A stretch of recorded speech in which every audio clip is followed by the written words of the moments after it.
دنیا میں 5 گناہ ایسے ہیں جن کے کرنے سے عورت قبر و حشر کے عذاب سے ہرگز نہیں بچ پاتی، قبر کی گرمی سے، جہنم کی آگ سے ہرگز نہیں بچ پاتی، طرح طرح کے عذابوں میں مبتلا کر دی جاتی ہے جو عورت دنیا میں 5 گناہ کرتی۔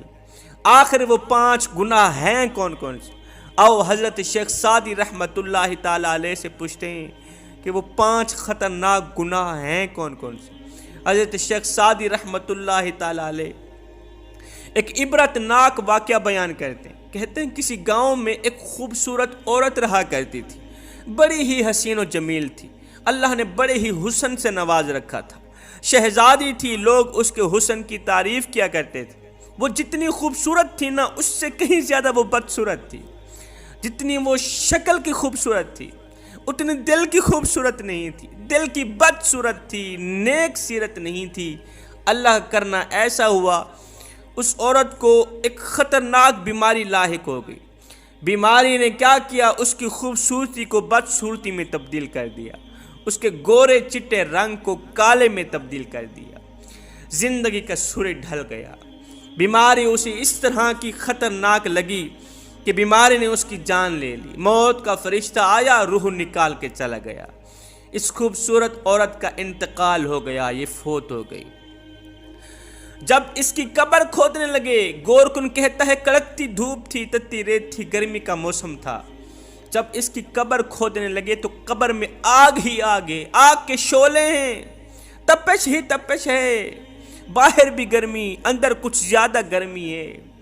گورکن کہتا ہے مجھے ایسا لگتا تھا جیسے چاروں طرف آگ جلی ہوئی ہے اور درمیان میں بیٹھا قبر کھود رہا ہوں۔ قبر جہنم کے گڑھوں میں سے گڑھا بنی ہوئی تھی۔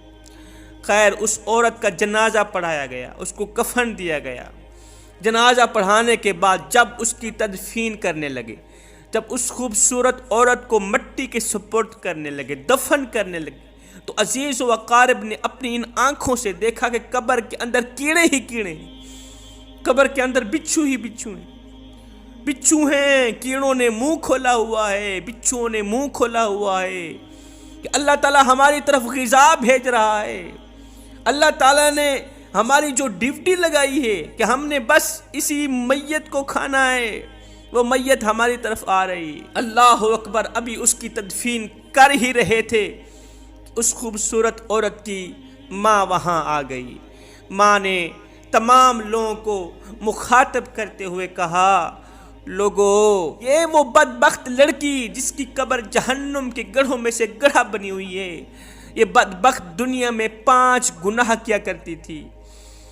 مجھے یقین ہے کہ ان 5 گناہوں کی سزا اس بدبخت کو، اس گنہگار لڑکی کو مل رہی ہے۔ وہ 5 گناہ کون کون سے تھے؟ نمبر 1، میری بیٹی، یہ بدبخت لڑکی، یہ گنہگار اور جہنمی لڑکی غیر محرم مردوں کے سامنے بناؤ سنگار کرتی تھی، ہار سنگار کرتی تھی، بالوں کو کٹوا کر غیر محرم مردوں کے سامنے جا کے ان کی خواہش پوری کرتی، نمائش کرتی۔ اس کم بخت نے میرے محلے میں رہنے والے جوانوں کو جہنم کی طرف دھکیلا ہوا تھا، جہنم کی طرف دھکیل رہی تھی۔ میں اسے سمجھاتی تھی، بیٹی ایسا نہ کیا کرو۔ میں گزری ہوئی امتوں کے قصے کہانیاں سناتی تھی، عذاب سناتی تھی، تو آگے چیخ کر چلا کر مجھے کہتی تھی، منہ بند کر، تمہاری یہ جھوٹی کہانیاں مجھ پر ہرگز اثر نہیں کریں گی۔ میرے اوپر تہمت لگاتی تھی، میں ماں تھی، یہ بیٹی تھی، میرے اوپر تہمت لگاتی تھی۔ اس نے میرے اوپر تہمت لگا کے مجھے زمانے میں بے عزت کیا، مجھے ذلیل کیا۔ جب میں سمجھاتی تھی تو میرے آگے بک بک کرتی تھی۔ اس کے اوپر جہنم واجب تھی۔ آج میں اس کے مرنے پر نہیں رو رہی، آج میں خوشی کے آنسو بہا رہی ہوں۔ مالک، شکر ہے تیرا کہ یہ بلا تیری طرف ہی چلی گئی ہے، نہیں تو یہ معاشرے کو برباد کر دیتی، یہ میرے محلے کو تباہ و برباد کر دیتی، اجاڑ دیتی۔ اسی کی وجہ سے عذاب آتا، ہم سب عذاب میں مبتلا ہو کے تباہ و برباد ہو جاتے۔ شوہر کے آگے زبان چلایا کرتی تھی، تیز زبان چلایا کرتی تھی، چیخ کر بات کرتی، چلا کر بات کرتی۔ تیز زبان چلانے والی عورت کی زبان آج قبر کے کیڑے کھا رہے ہیں۔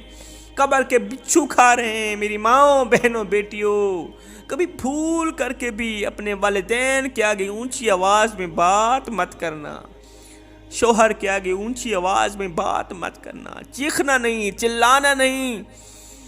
اگر تیز زبان چلاؤ گے، یاد رکھنا تمہاری اسی زبان کو کل قبر میں کیڑے کھائیں گے، بچھو کھائیں گے، وہاں تو تمہیں بچانے والا بھی کوئی نہیں ہوگا۔ میرے نبی نے فرمایا معراج کی رات میں نے جہنم کا نظارہ کیا، جہنم کی طرف جھانک کر کے دیکھا، میں نے دیکھا کچھ عورتیں ہیں جو اپنے بالوں کے ساتھ لٹکی ہوئی ہیں، چیخ رہی ہیں، چلا رہی ہیں۔ میں نے پوچھا ان کو کن گناہوں کی وجہ سے عذاب دیا جا رہا ہے؟ مجھے بتایا گیا یہ وہ بدبخت عورتیں تھیں جو غیر محرم لوگوں کے سامنے بناؤ سنگار کیا کرتی تھی، بال کٹوایا کرتی تھی، نمائش کیا کرتی تھی۔ انہوں نے جوانوں کا جینا حرام کر رکھا تھا، جوانوں کی زندگی برباد کر رکھی تھی۔ میں نے